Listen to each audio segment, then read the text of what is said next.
Čau, moje meno je Dexter, dneska ťa naučím kick out. Takže ideme na kick out, budeme začínať v takomto drepe, v tejto základnej pozícii. Pravá ruka pôjde vedľa tela, nohy vyskočia a vrátim sa naspäť.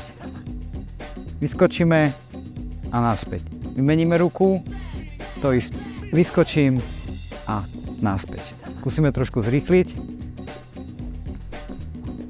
Na záver si povieme ešte 3 základné tipy.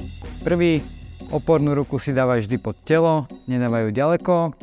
Druhý, keď vyskočíš a vrátiš sa, dávaj pozor, aby sa ti kolena vrátili do pôvodnej pozície.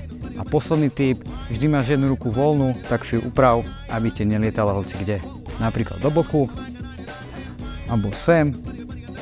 Je to na tebe. Ďakujem, že si sledoval toto videjko. Všetky informácie nájdeš na našom webe školabreaku.sk.